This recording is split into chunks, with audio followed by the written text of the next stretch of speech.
the U.S. needs to turn up the heat on sanctions against North Korea. Experts said on Tuesday after the reclusive nation fired a missile that flew over Japan, sharply escalating tensions in the region.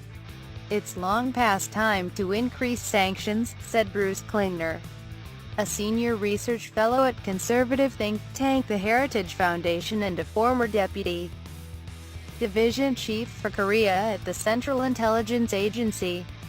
Sung-Yoon Lee, Korean Studies professor at Fletcher School of Law and Diplomacy at Tufts University, concurred that the U.S. can do a lot more to pressure North Korea economically.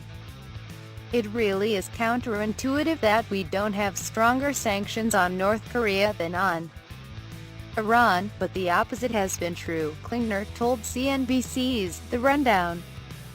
"More sanctions ahead? The problem," Lee said, "is that the U.S. has not been seeing its sanctions through.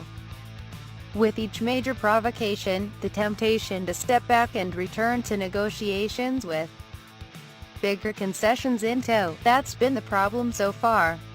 That kind of attitude, trying to get North Korea out of the headlines, has led to premature relaxation of sanctions, and North Korea has been getting away with virtually murder," Lee said.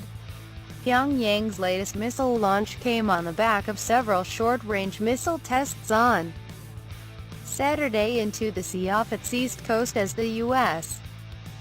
and South Korea conducted annual joint military drills. The latest missile test was designed mostly to demonstrate Pyongyang's opposition to joint military exercises currently being conducted by the U.S. and South Korea. Scott Seaman, director for Asia at consultancy Eurasia Group, said in a note, "It might also have been planned to occur when Pyongyang assumes that Trump's team is preoccupied with Hurricane Harvey," he added. Seaman said Pyongyang's defiance will likely spur the U.S. and its allies to expand sanctions on the reclusive regime.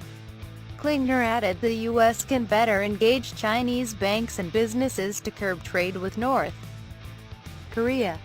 The Treasury Department earlier in August announced new penalties against 10 entities and 6 individuals, mostly Chinese and Russian, for providing support to North Korea in ways that aided the rogue state's missile and nuclear weapons programs. The Treasury characterized the targets of its new sanctions as third country companies and individuals. Beijing, Klingner said, has been part of the problem rather than part of the solution on North Korean issues. It has turned a blind eye to North Korea's violations and proliferation occurring on Chinese soil. They certainly would know some of the illicit activity that's occurring in China on behalf of North Korea's prohibited nuclear and missile program, said Klingner. China likely to give standard refrain.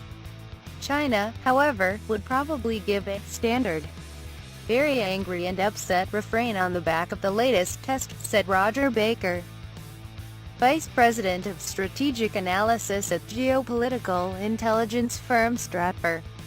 The question for China is, at what point they feel the risk of the advancement of the North Korean weapons program exceeds the risk of heavier intervention, said Baker. The Chinese still hold out some potential for political intervention in North Korea, but North Korea has done everything they can to simply cut the tools China has, he said, citing the murder of North Korean leader Kim Jong-un's elder brother in Malaysia last year. The elder Kim was reportedly viewed by China as a potential replacement for the current leader. Shy of the anticipation of U.S.